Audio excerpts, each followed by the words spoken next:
Oh, damn it. This is just... There it is. Hello. Hey, Welcome to John. Hockey on Tap podcast, where I screw up things daily. I'm your host, Bill Dean. I'm, of course, here with my two co-hosts, Schwim, Shorts Guy, Steven, once again on assignment at a local brewery near you. You can find us on Prompter Radio, courtesy Mr. Sam Wu. I'm behind the glass, once again. And we are on Twitter, Instagram, Facebook, YouTube, Apple and Google Podcasts, Spotify, and iHeartRadio. Please leave us a 5-star review if you'd be ever so kind. Boys, what are we drinking?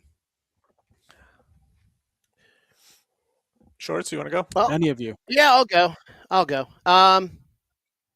Last week I kicked the keg of yellow flashing lights, so I'm going. Yeah, that means I can get new kegs once the bar is done. 30-minute. Nice. It's tough to see, but I got 30-minute. I'm in the same boat, Always. finishing up my Doghead 12-pack. I got 60 Nice. left over. I think I have a Kolsch or something left over, and that'll be the last one. Okay. I like it.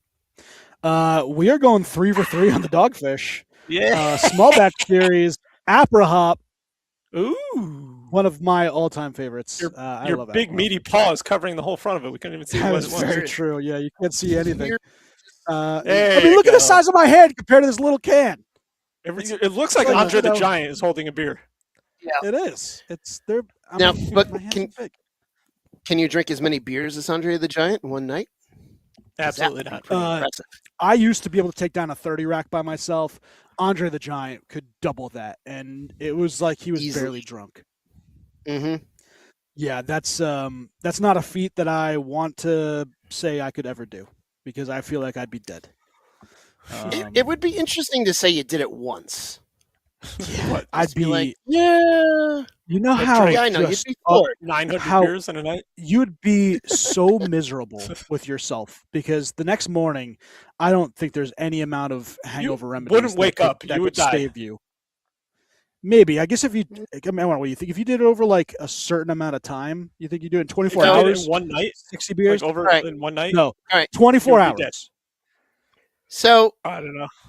I think you'd still okay, die from it. so here we go, Dean. This is what you got to live up to. In a 6-hour period, he once consumed 119 12-ounce beers. Wait, 6 Um, hours? 6 hours. Yes, during a 6-hour period. Yep. 119 beers. Yeah. That's 20 beers an hour. That is yeah. crazy. Now, hold on. There's a couple more little Yeah, it facts was also here. he was taking shots and stuff, wasn't he? I don't know. So this is what I got. He also confirmed on another instance he had 117 beers in one sitting. And with Ric Flair, he drank 106 beers in a single night. Doesn't give a time frame, but it also says that there are stories of him consuming 156 beers over the course of a Wow. sitting. So Jesus Yeah. Christ. yeah, I'm surprised they didn't Yeah, just give him that's- pictures. Like, just give him a picture of it's beer. and just let him- 13. It's like a cup to a normal Roughly person. between 13 and 19 gallons of liquid consumed. Like that right there. I don't is think I could is- drink that much water. Well, that much water, I think No. would kill you, right? Isn't there Any liquid, what's if the, you're drinking that much, I think would kill a normal person. Yeah, but he was not a normal person. I guess not. Isn't there like a max? This is a hockey on tap. This is hockey podcast, by the way. Don't for worry, we'll get to listening the and hockey watching. eventually. Yeah. How much liquid can nice noise. one person drink before dying? Before they die. More than a liter per hour for consecutive hours can cause fatal water intoxication. So I'm assuming that happens on anything. So if you consume 6 or more liters in a short period, you could die from diluted blood sodium levels. Or severe brain swelling. Jesus. That's And this nuts. guy was essentially, how much is 20 beers? Is that, how many liters is that? 20 beers is how many liters? Or just how many 12-ounce beers in a liter? That's 11. 20 beers is typically between 6.6 to 11.4 liters. So he did that times 6 hours. He should be dead. He should be like not even close to dead, like completely doornail dead. Obviously Jesus. not. He had a different body, different metabolism, different rate of consumption, different ability, whatever. Yeah, so there's our. Wow. You know what though? This all wraps in because this is a hockey and a beer podcast. So It is. we're talking about It is. high consumption rates of beer, which, by the way, we do not suggest nor do we condone consuming that No. amount of alcohol No. by We're one not person liable. in one sitting. We did not tell We are you not to do liable. Yep. it. Yeah, you die, but it's on we're- you. We're just speaking about the feats of one Andre the Giant, who is the only one One- that's able to do such One things. Although Ric Flair could drink, fantastic- Ric Flair could put him down too. And again, Yeah, hockey Wade related Boggs too, was because another he's got a serial lot of- drinker. Yeah, I was just gonna say Wade Boggs. All the stories about Yeah. him. On a plane ride, he finished like 70 beers or something like that. Yeah. Yeah, these And then guys played are like marvelous. a game the next day and the went, next day. Yeah, had like a think- went 3 for 3. I think he had like a great day. Yeah, he had Yeah. a great day. Yeah. Freaking insane. Uh, Oh man. Well, unbelievable. Anywho, yeah. Let's get to what's on tap for today's episode. Here's our weekly snapshot. I mean, any other normal day, we would be saying that the NHL draft is on Friday, and we are so excited. But instead, we get to talk about a monster of a Mm. trade. And Like a Sloth one-sided- goes south. We'll talk about the one-sided because I think it's a little closer than people think. But Brady I think it Tkachuk, depends on certain things, but yes. former Ottawa Senator and gold medal winner with Team USA, brother of Matthew, son of Hockey Hall of Famer Keith Tkachuk. He got traded on Father's Day, and he got his wish because you could see the writing on the wall for the last few months. Ever since really they came back from the Olympic break, and he got booed in Canada. I think he was like, "F this, I'm out of here." And he goes south, and he goes to Florida, one of the teams that I didn't think could do it. B, already has all these riches and doesn't need any more. And C, it's starting to become a joke on these super teams that are kind of being created, and it's a little upsetting. But he goes and joins his brother in Florida, the Panthers. They get 3 first-round picks, including the 10th overall and 25th overall, which they got 9th overall, sorry. 9th overall and 25th overall, which they got from Seattle for Mackie Samoskevich, who they dealt earlier in the day, as well as a future protected top 10 2029 first rounder and a second rounder as well. Listen, on the surface, the rich get richer, and Florida's now a wagon. Their top 9 is one of the more ridiculous top 9s you will ever see, I think, on paper. And that's what it is on paper right now. But you have Verhaeghe, Barkov, and Reinhart on the top line. And Verhaeghe being, the worst player in this top 9 is very funny. Mm-hmm. Brady Tkachuk, Bennett, Matthew Tkachuk. So Bennett and Tkachuk are now going to play together after fighting each other multiple times. And they're going to play with the brother. It's going to be just a Bash Brothers line. And then probably the most underrated and most awesome third line in the NHL, Anton Lundell, Lestrainen, and Brad Marchand on the wing. And they don't have a goalie right now, and we will obviously see what happens with Bobrovsky and if they're able to deal with him or if they're going to get somebody else. There's still talks that Connor Hellebuyck wants to go to Florida, and if that happens, I'm just going to quit hockey. But, Forsling, Ekblad, Mikkola, Jones, their top 4 is ridiculous. They have Kulikov as their 5th guy.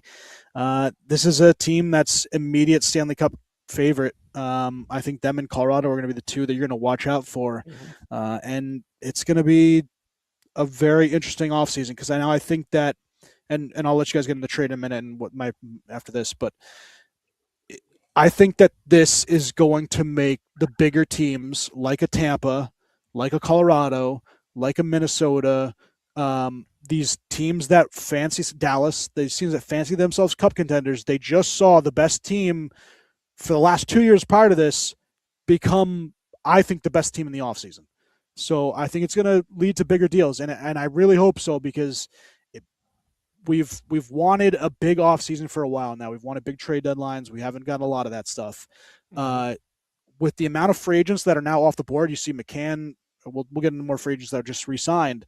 With the amount of free agents off the board, there's nothing there. So the trade market has to be the trade market and the RFAs has to be where guys get better, teams get better. And I'm looking forward to this Friday being a behemoth of a trade of a draft.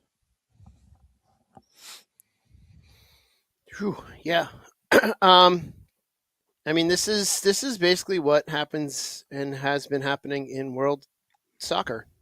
You've got a couple teams that are really wealthy and can buy up all the really good players and the rest of their league. So this is going to push. Hopefully, we'll push other teams, and not only like the ones you mentioned, but hopefully it'll push the Devils out of mediocrity right now, because that's what the Devils have been stuck in recently. With the cap being over 100 at 104 and change. I mean, I was just looking. The Devils have a decent amount of cap space available. Florida has just too little cap space to bring in Connor Hellebuck. So, it is what it is. But you know what? I'm mixed on this, because I think that this could be good.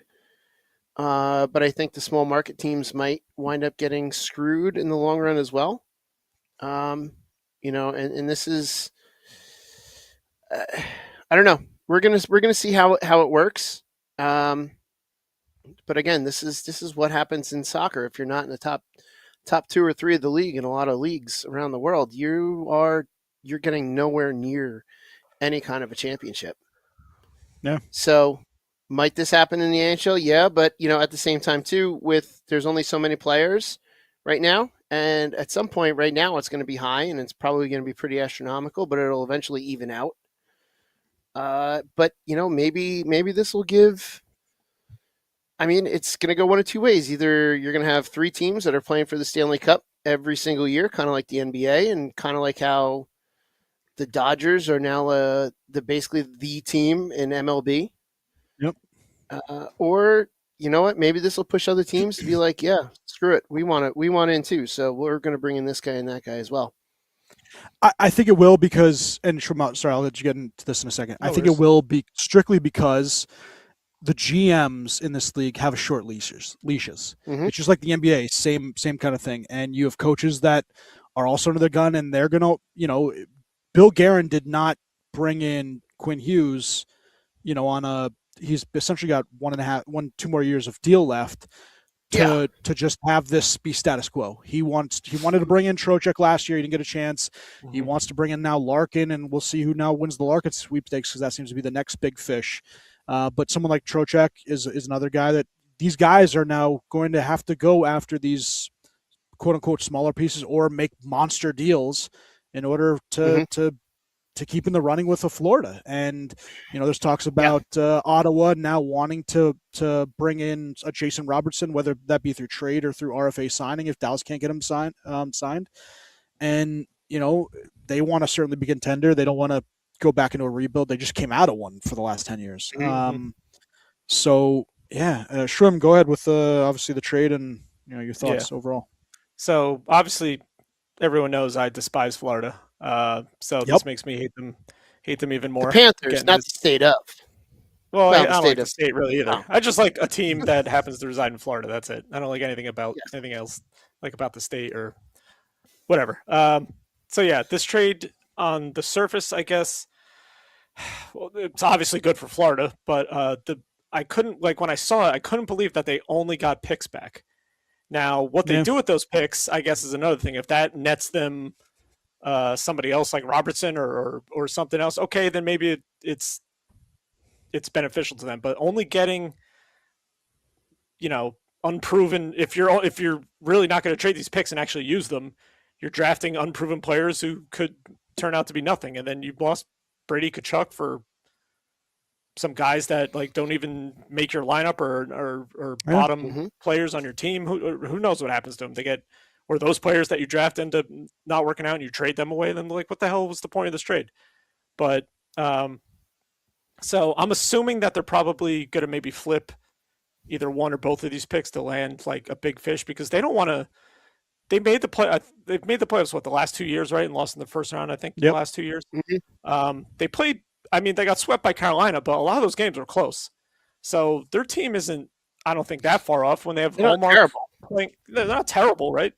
When Olmark is playing well, they're pretty good. They had and I don't even consider Brady Tkachuk their best player. I think Stützle and Sanderson are like their top 2 players on that team. Tkachuk was probably the 3rd best player on that team. So they didn't even trade their best player, and they got all this draft compensation. But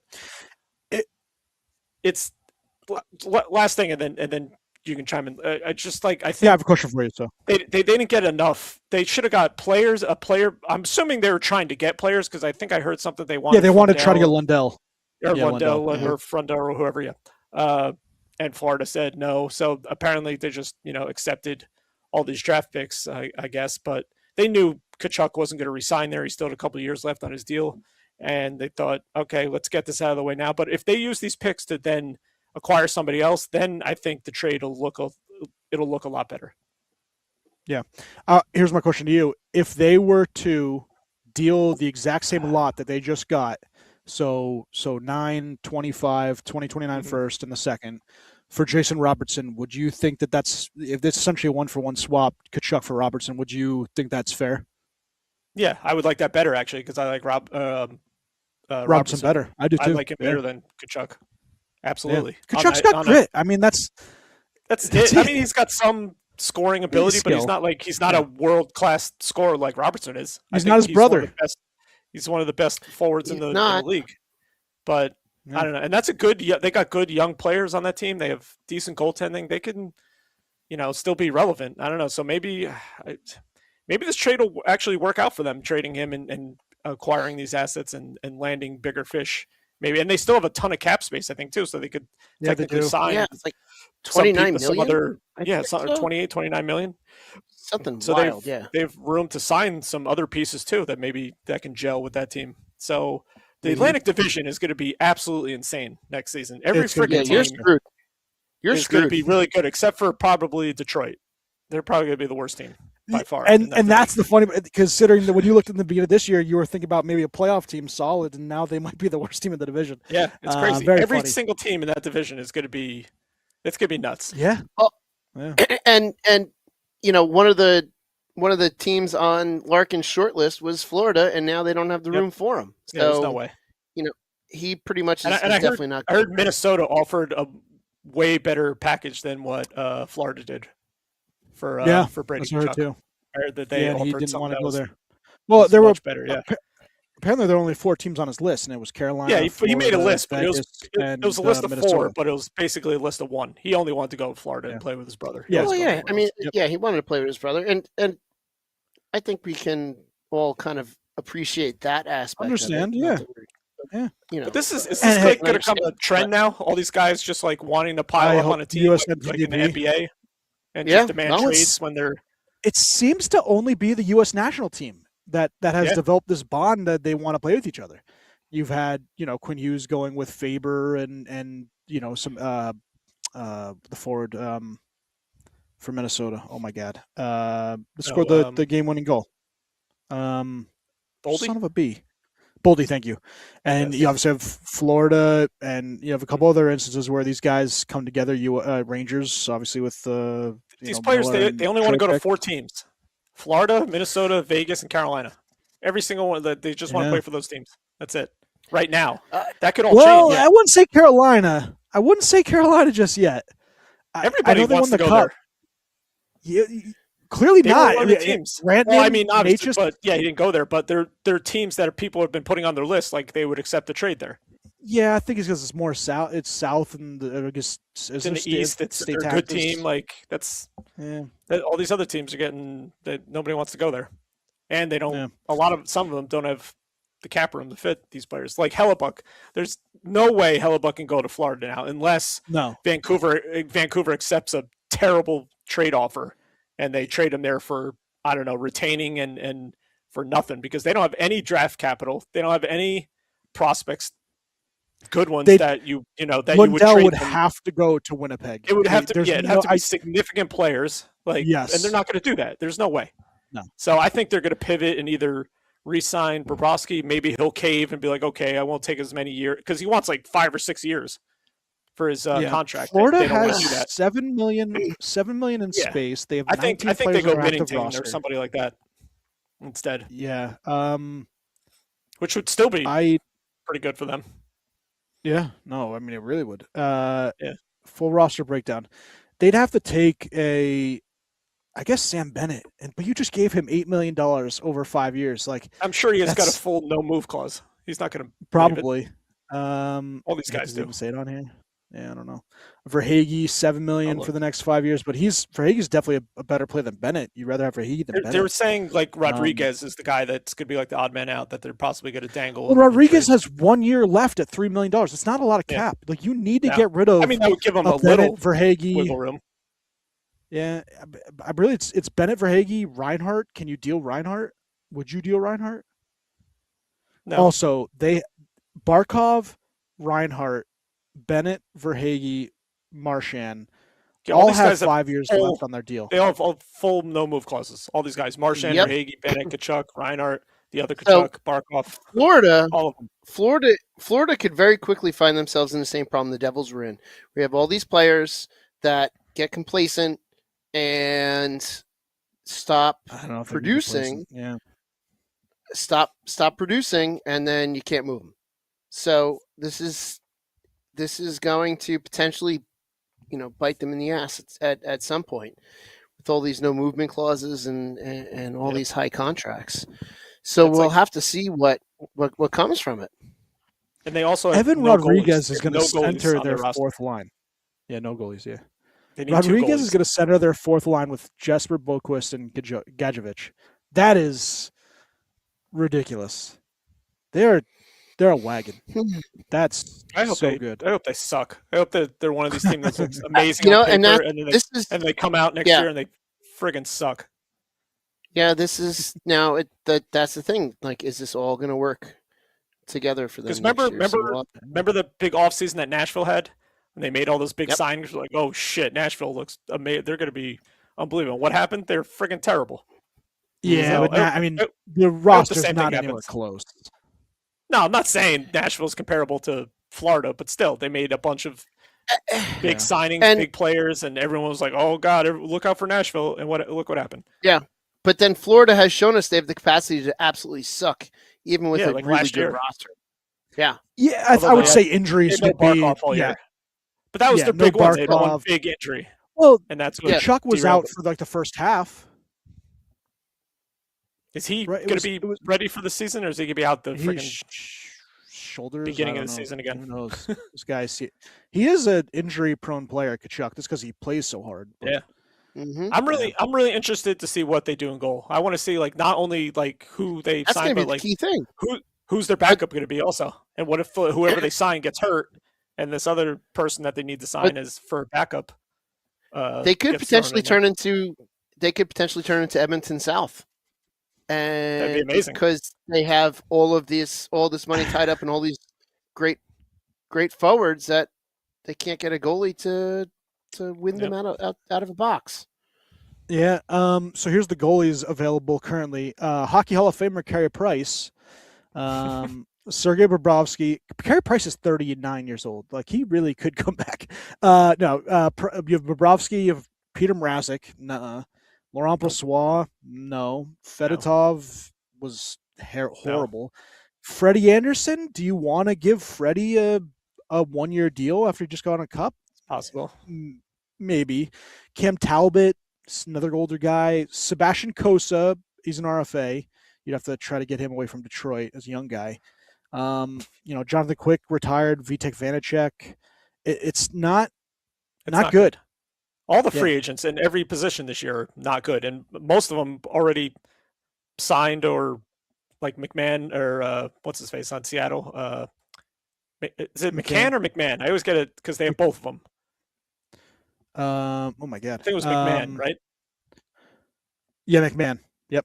Yeah. He just signed. Radish signed and trade. He was Murphy, defensive free agent. Murphy 5 years with the Oilers. Horrible deal. Dickinson. The only one left is Tuck. Really, we'll see what he does. I guarantee he just re-ups with Buffalo, and then there's going to be jack shit going on July 1st.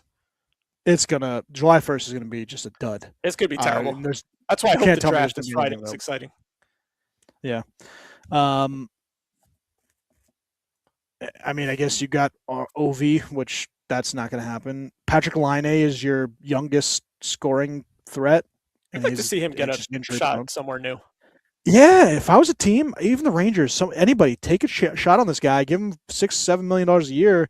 Probably you don't could even trade have to that get at half. Much. Yeah, well, I think you're going to have to, just because their name recognition is going to be ridiculous. I don't know. I think he'll take less, just because I think he wants to play. I think it's 6.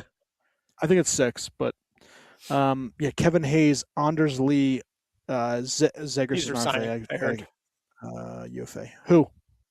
Lee. I heard that he's going to resign, and he's also 36. Yeah. Jaden Schwartz, Oliver Bjorkstrand, Vander Kane, Tarasenko, Schwimm's boy Corey Perry, God, Michael Bunting, Mason Marchment, like Matt Zuccarello could be he was almost a point per game player after coming back from injury. He's an interesting ticket for some teams. If I was he's a UFA, Tampa, or yeah, UFA, Tampa, yeah, go after Zook. Yeah, bring it back home, right? Former Tampa Bay Lightning. Who, Zook? No, he never played there. No. I know he never played there, but wasn't he? Who was it that had him? Was it Carolina had him before? Someone had him and then dropped him. Tampa never had him. And okay, maybe I'm missing up on who had him before us. But yeah, I just think that the trade market for this draft is going to be crazy because there's nothing else out there. There's no other way to get better if you cannot, bring in via trade. So he was Rangers, but he was drafted by somebody, or drafted or signed as like a free agent. I can't remember who that was. It was Carolina. Before the Rangers, you're talking about? Yeah. Oh, he was a cap hit or something, cap cut. Anyways, see if I see it here. Played for Rangers, Dallas Stars, Modo. He Norway and Sweden. He went just right to the Rangers. No, I just have Rangers, Dallas, and Minnesota. No, I thought he had went to camp with somebody or something else. Maybe it was like the AHL for another team and just never made it, and then they signed him. Oh, anyways, I love Zook. I would love for him to come back and play for this team, retire as a Ranger. Should. Yeah. It's only 36 or 38. 38. Yeah. Almost 39. He's going to be, but still fantastic player. Young, small guy, just did awesome things. Keith Tkachuk, we'll talk about the Hockey Hall of Fame real fast. Tkachuk makes his Hall of Fame after his sons became teammates. What a Father's Day. Big Walt, nicknamed after his dad. He joins Patrice Bergeron, who obviously won Stanley Cup with the Boston Bruins and won the Selke Trophy 6 times as the top defensive forward. Yeah, it was almost a lock every year for him. Yeah. Oh, yeah. He also joins both those two joined 2 goaltenders, Carey Price, Montreal Canadiens, and Pekka Rinne, Nashville Predators. 2 very deserving players, both awesome goaltenders in their own right. Obviously, Carey Price could be up there even further if it wasn't for injuries in the all-time list. Corey Perry. Corey Perry. Got Corey entering the Hall as the Tampa Bay Lightning player. Yep. Do not put the hate on me. Yeah, they're finally joined by U.S. women's hockey pioneer Cindy Curley and executive Brian Burke, who are going to be inducted in November. Tkachuk was obviously premier power forward, playing in the 90s and 2000s. He won the World Cup of Hockey in 96.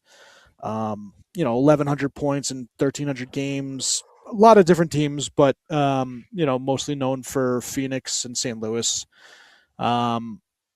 Just awesome for Big Walt. And obviously Bergeron, his whole career at the Bruins, and he was just awesome defensive forward. It's a good class. It really is. And now all Big Walt does is pound beers watching his kids play hockey. Yeah, and now he just has to stay in one place. He doesn't have to go in 2 places to watch them. Yeah. Yeah. I didn't know he lived in New Jersey. Yeah. His son Brady has a house in Sloth. in South Jersey. Yeah, that's who I was talking about. Yeah. I didn't know his wife's from around here. I didn't know he lived there. Yeah. Yeah. Well, that's why Devils and Rangers fans kept trying to get him up here. Because his wife's a Rangers fan. Poor misguided woman. Wow, Yep. she's in like real trouble. Married to him and a Ranger fan. Jesus. Yeah. Real What's she bummer. doing to herself? We talked about Connor Murphy re-signing 5 years with the Oilers, $20 million total, so $4.1 per year. Jason Dickinson re-signed 5 years, $20 million. So some depth players come back, but 33-year-old defenseman Connor Murphy getting a 5-year deal is just. Edmonton is so dumb, and it leads me to my next Edmonton point, which is they're going to have a coach, and it is a beautiful man, a wonderful human being in Mike Babcock. And the NHL said, hey, there's nothing that you did that was illegal. It was You're just basically an asshole. Yeah, this was the line. This was the line from the NHL offices. It said, even in a least favorable to Mr. Babcock, there is no current basis to restrict his employment in the league. So essentially saying, even though you're a piece of shit, and we don't like there's you. And we don't like you, and we hate this that Edmonton is doing that to us. There's no reason we can suspend you. And yes. It is. I cannot wait for this fire, this obliteration of a jet to come crashing down. And this is on Connor McDavid, this is on Leon Draisaitl, and this is Evan Bouchard, because all three of them met with this piece of crap and said, okay, he should coach our team because we grilled him and he's sorry for what he did, or whatever bullshit they're going to say. And we think he's the best coach, when he's clearly not. He hasn't coached since 2019. He's out of the league for almost 9 years now. Listen, unless he brings in 3 young coaches that know hockey and he just kind of sits there like Torts did and barely does anything, this is going to have. I think this is going to blow up in their face. Yep. Yeah. He's too much of a horrible human being. Plus, their GM is obviously not going to go out and fix what they need, so it's just going to be more of the same. Mm-hmm. It's going to stand up as an idiot. Disaster. Yeah, he's an idiot. It's going to be a disaster. I hope it is. He's also a piece of shit, and I hope Florida sucks. Yeah, he is too. Yeah. And again, this league just completely and constantly retreading morons that. Yeah, recycling idiots when you can give like a new I like what Vegas did. They're giving Ryan Craig a shot finally. He was coaching their minor league team and then came up and was an assistant coach with the main team, and now he's the head coach there, former Tampa Bay Lightning. But I like that. Like, get some of these young new voices into the league, not these old idiots who are pieces of shit and nobody wants to play for. Nobody it's not the same. Players don't want to play for coaches like that anymore. Well, apparently Connor McDavid does. So I don't know. Maple Leafs hired Jim Hiller. So they bring in their coach for 3 years. You talked about it was I heard nothing but we're interviewing this person, we're interviewing 20 to 25 different people, and then they settle on him. Another recycled coach who had a terrible record in LA for 2 seasons. LA. Now he's the head coach. I don't know. I don't understand things. I really don't. These guys must be the best job interviewers in the world. Like, they must kill it in job interviews, because their body of work sucks ass, and just in the meetings they're like, "Yep, I'm the guy." They just it's amazing. It's like their resumes are the only thing on them is that they were coaches. Head coaches. They don't have anything. They don't have really good bullet points or anything. But no, Babcock won a cup, but everything else is just negatives. I don't know. Again, I don't know. I'm all for new voices, new faces. Get some young blood and different. You know what? Different approaches into the coaching. On the flip side of that, some of your best coaches right now are like the coach that's at the University of Denver. Why would he want to come into a league where your lifespan as a coach is 3 years? It's one of those other things too, where maybe the front office has to give these guys a little bit more of a longer leash, and to actually support them with players that they want, and not just diving in the bargain bin of analytics and backing the coach and giving them the like what Colorado's done, given what's his name, Bednar.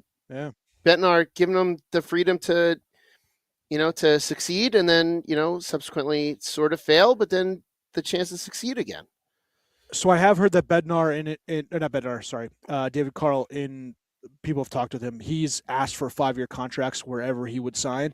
So these guys like Mike Sullivan said, I need to be there for 5 years. So he gets a 5-year contract. Like, the good coaches, and this is what sucks, right? The good coaches get that ability to pick their time frames, while the younger guys like Carberry, who actually just re-signed, good for him. Carberry was on a 3-year deal, or it was 3 or 4, but it was a short-term deal. So these guys have to prove themselves in the first 2 years to get that assurance later on. And it's, Jim Hiller's 3 years, and some of these guys are only getting these short-term contracts. But at the same time, like, it's, the organization's got to support them too, and not have to worry about, because the coach wants to make a move. I know. Well, and that right there is also on the, on these GMs for not, giving these guys a chance, or giving them, what they need to succeed. So then they fail, and then they go, oh, we have to go for someone like Mike Babcock now. It's like, maybe if you would have given the guy you had, because Knobloch didn't do a terrible job at Edmonton. Yeah. Edmonton doesn't have goaltending. That Mike Babcock's not going to do. He's not going to, magically make their goaltending better. Their problem is still the same. They have no goaltending. Shit all over the goaltenders. That's going to be great. Yeah. I cannot wait for this tire fire. It's going to be so much fun. A couple more coach things, and then we'll get to Kelly McCrimmon, and one other thing on Rob Brindamore. Mammoth re-signed Andre Tournier. They actually bring in former head coach from just this past season, Adam Foote, to join as an assistant. So that's really good for him. Yep. And then so obviously Rob Brindamore wins the cup, and he is now a Stanley Cup winner, and he's been a really good coach for a really long time. Were you guys surprised that maybe the Hall of Fame didn't have him in this round, or you think it's just recency bias? Brindamore? Can you be inducted to the Hall of Fame while you're still coaching? He's still coaching. I don't see why not. I thought you retired for a certain amount of time. Or is that just players? But he would go in for both coaching and playing. Not until he obviously has been retired for a player. Yeah, but he's still coaching, so he's still active in the league, and he's still relatively young. All right, so here's, I guess, a different question then. Do you think he is a Hall of Famer now with his coaching record as being what it is? I think he'll end up there. Yeah, I think so. I think he'll end up there. You take it as like a whole, and put it all together. I think he's definitely. Yeah, I think altogether he's the best player coach that's ever done it. I mean, obviously Gretzky for his playing career, but his coaching career was horrible. Not for coaching. I think he's the best. He's the best altogether player coach. Yeah, I'd have to actually see who else was there, but because I did not look that up. Watch, there's like someone awesome Hall of Famer that I'm like, oh yeah, shit. It should just be your opinion. True. It's the other thing too. It's like, would you really want to piss him off? That's the thing with him behind the bench. But hey, he'll be in the Hall of Fame at some point. I think so too. Elite active player coaches, obviously Brindamore, St. Louis, Craig Berube, John Cooper, Paul Maurice. All-time greats. Scotty Bowman, most successful coach in NHL history. He played in the Detroit organization before an injury ended his career. I mean, I don't know if he's Dick Clapper, one of the most famous historical player coaches. He acted as both a player and coach for the Boston Bruins in the 40s. He won Stanley Cups. Toe Blake, maybe Toe Blake. He won 8 Stanley Cups as a head coach with the Canadiens after an illustrious championship-winning playing career with the team. So maybe Toe Blake. Dit Clapper. That's an all-time name. Good old Dit. Dit Clapper. Dit Clapper. Oh my God. Just great. Lastly, the PWHL had a draft just this past week. Caroline Harvey Team USA Olympic gold medalist, one of the best women's players I've ever seen, and she's only 23. She was fantastic for college with. Oh my God, she went to. What am I blanking on where she went? Anyway, she played college hockey. Minnesota? I can't believe. No? Wisconsin. I could be wrong. Wisconsin. Okay. Wisconsin. I could be wrong. Upside down. And now she's being drafted by Vancouver. You had 4 of 3 of her teammates go 2, 3, and 4, including Layla Edwards and Janicki. Just a very good draft for Abby Murphy also went number 2. Just a very good draft for the ladies, and PWHL is awesome. And just have these. We got to go to a game next year.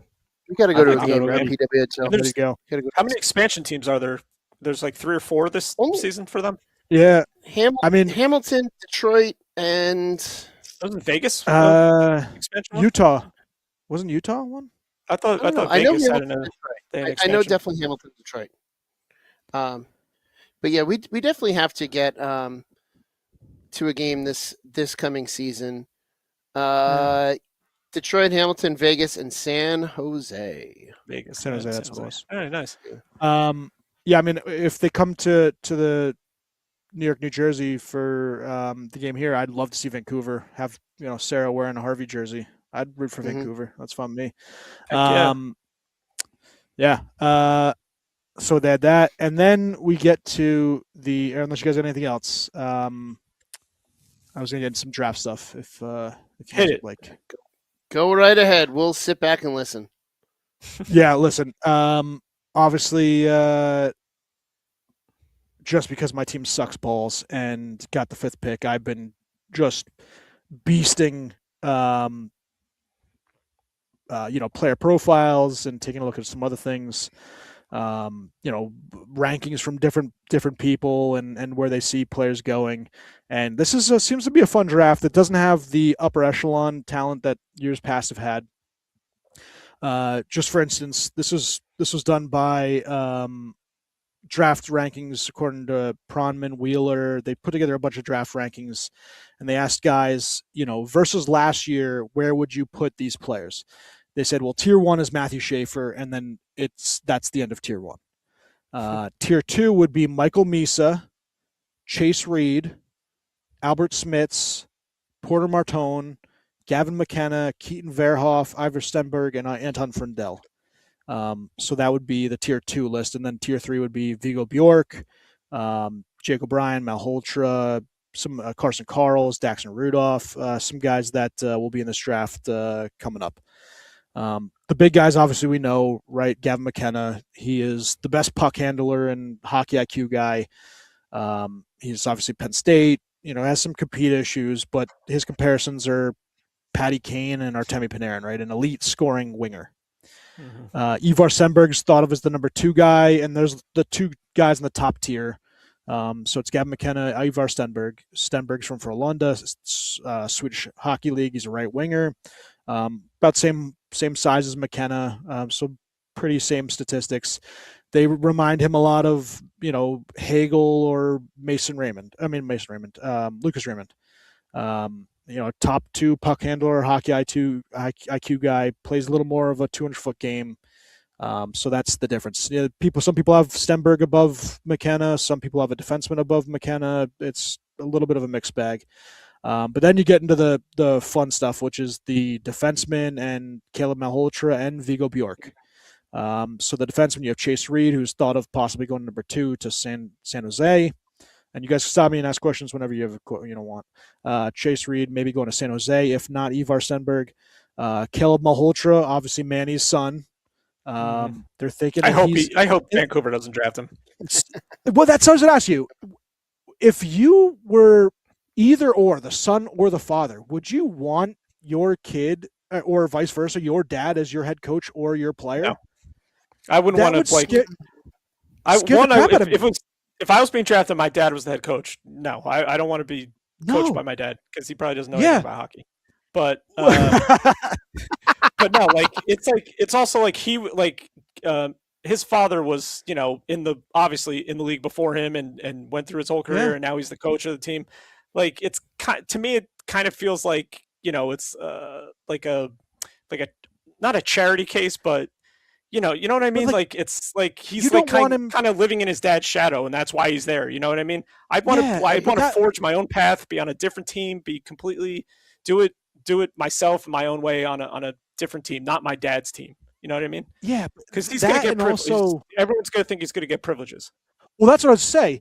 The moment that he goes out instead of somebody else that thinks they're playing better, and he gets the shot at some power play or at the end of the game, they're going to be like, well, or his dad doesn't do it, or he doesn't. And then Caleb's like, what the hell, Dad? Yeah, that's what I'm saying. Stay away from there. I'd be like, please don't draft me. Yeah. So I just think that maybe the Rangers, maybe it'll fall to 5, and the Rangers take him. Well, so what's interesting is they're saying 1 McKenna. 2 would be Chase Reed, because San Jose really needs a right shot defenseman. Chase Reed is thought of this, Werenski type. If they don't trade that pick, I don't think they're taking the Swedish kid. I think they'll take Reed. If they don't trade that pick. I think that. I think they'd Reed. I think if somebody trades up to it, then that team might take him. Might take the Swede. If Stenberg's there versus Malhotra at pick 3 with Vancouver, then maybe Stenberg is the pick instead, because they don't want to play favoritism for Malhotra. And then that would be interesting, because I don't think that, and this obviously goes back to the Rangers a little bit, but I don't think that Chicago needs a center. They obviously have a couple good guys down their system. Mm-hmm. They always could take them, and having centers is one of the hardest things in the NHL to get, but they also need defensemen too. And there's a couple guys in Albert Smits, the Latvian, who was awesome in the Olympics. We all signed him, play really well against NHL players, and he's a Heiskanen type, has the best shot in the class overall. Could he be the pick? Could Carson Karls, who's another favorite of mine?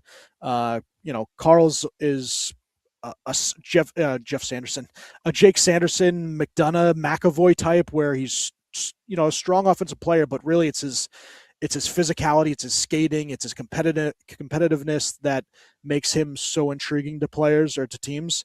Could one of those two go to Chicago, or is it going to be, the center, and then whoever falls really to the Rangers, that's where they'll go. But the most interesting guy, I think, in this draft is Viggo Bjork, and he's another Swedish guy.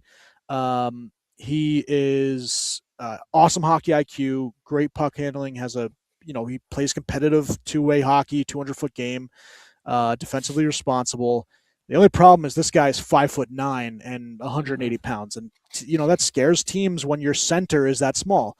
But you're looking at 2 centers more recently, really 3 centers that have done so well, in over the last couple of years, in Stankoven, who just won a cup, and Braden Point, right? Most of these guys get compared to Braden Point, who's a smaller guy.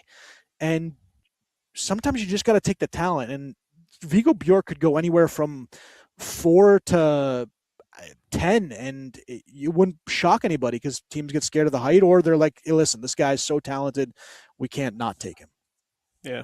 So, speaking of height, I forget the guy's name, but I think he's Russian, and maybe he's not Russian, maybe he's something else, but he's set to be the tallest player ever drafted. He's like 7'1" or something.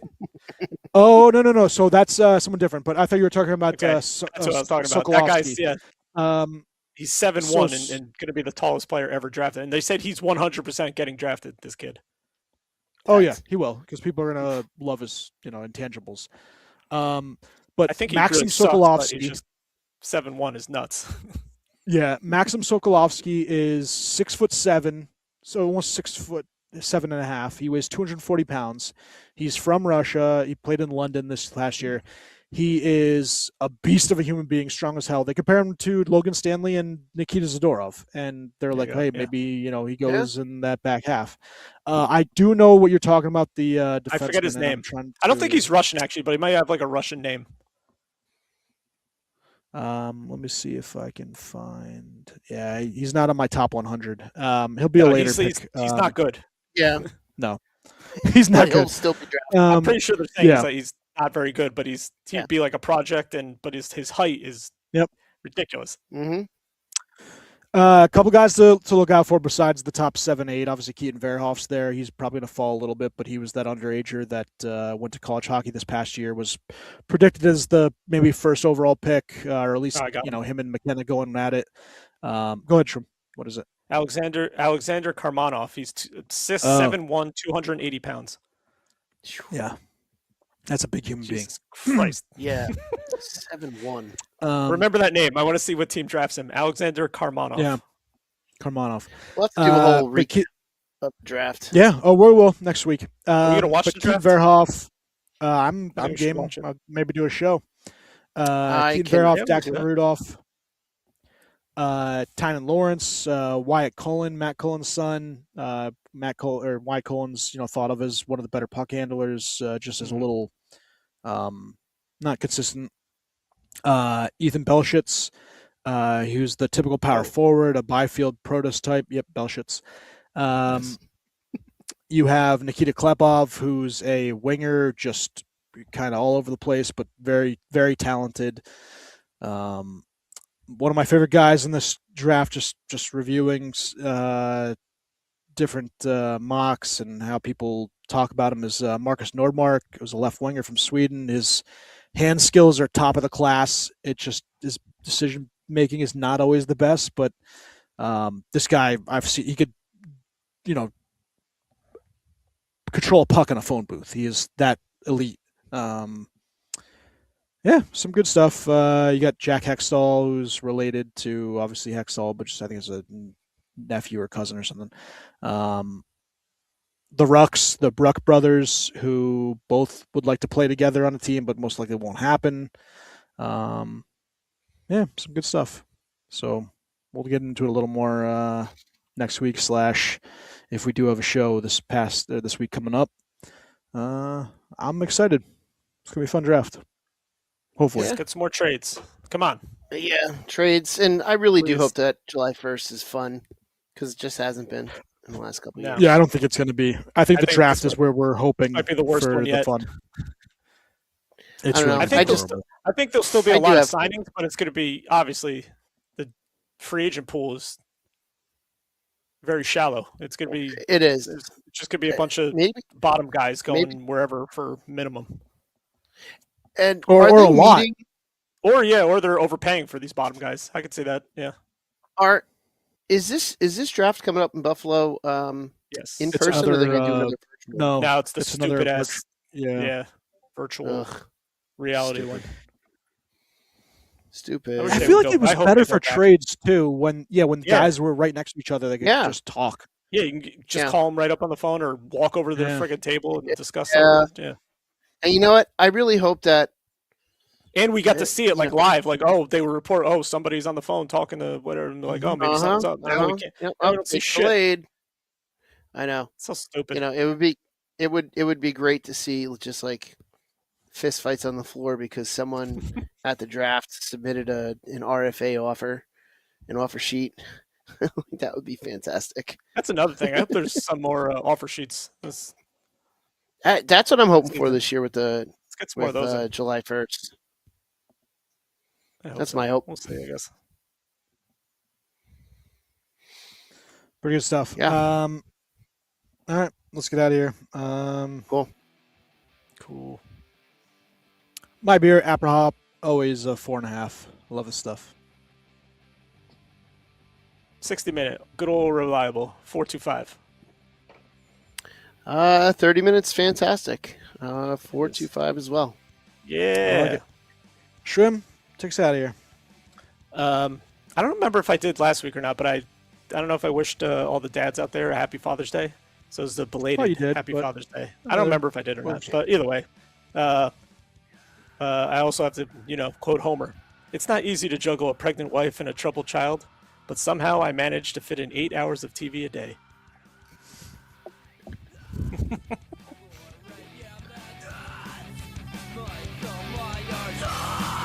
Hear him coming closer to me.